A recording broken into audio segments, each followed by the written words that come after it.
So as I was writing this wonderful book, I had lots of conversations with Tanya about what is the perspective from a pet owner. And one of the things that we were talking about is celebration of life. Who doesn't want to be at their own celebration of life? And why do we wait till an animal or person is passed to have a celebration of life? I want to be at my own party. So in honoring your dogs and in honoring your heart, Tanya and I were speaking about, well, how can I encourage people to do that? And what will that look like? And I think there's many, many ways that can look. One suggestion and thought that we had was, well, do you go to a special place that your animal loved? Or do you have your friends over?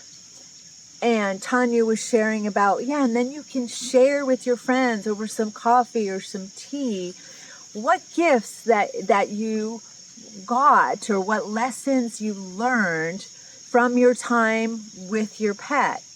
And then you're doing more celebrating so that you just don't get to the end, which may or may not be predictable.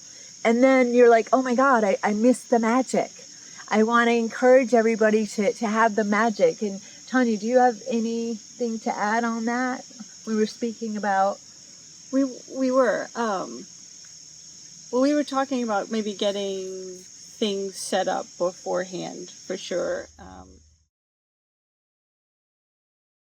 You have so many brilliant ideas about how we celebrate our animals, and we were chatting about that last night at dinner. Yeah. So we were talking about what we do every day with our pets. Where we go, things that we do, fun things, beach, whatever. If we don't walks, hikes. And there are lessons that we learn along the way every day, or even things that we don't even realize that we're learning every day with our pets. So we were talking about getting together maybe once a month, a tea, a coffee, or maybe every 6 months, and say, I used to feel this way. My dog, when I got my dog, maybe he was a little aggressive, and I didn't know how to handle it. So I had to reach inside and figure out, okay, how do I use my energy? What do I need to do? Why am I upset? And it's just all these little lessons to figure out how to fix myself so I can work with my animal. Of course.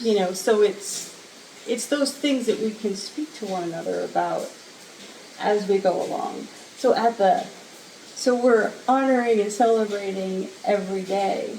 And even at the end, it's something that we can just be so thankful and so grateful for with our pets. Right. As they're transitioning or ending or they're getting old and we know the time has come, which helps us set up and set space for our animal and to understand what love and gratitude feels like, because we're learning it along the way. Sure, that's fantastic. So when we have our animals in our arms as they're passing or going to pass, it's something that is there. Absolutely. And sharing that with each other too, I think, helps set that in. Sure. And then you learn from it too, right? Absolutely. And my friends get to learn from it too. So I think beautiful. I love that. So that's what, to me, celebration of life is. And it's not to minimize heartbreak and despair. Oh, no. That's coming.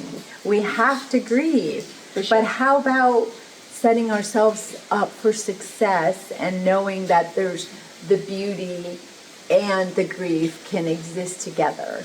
Yeah. Awesome. And I think it helps. I think the animal will feel, the animal's going to feel that. Our pets are going to feel that from us. Beautiful. Yeah.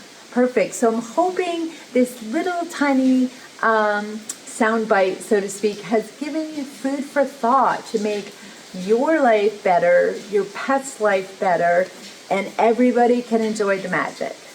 Thank you so much, and bye for now.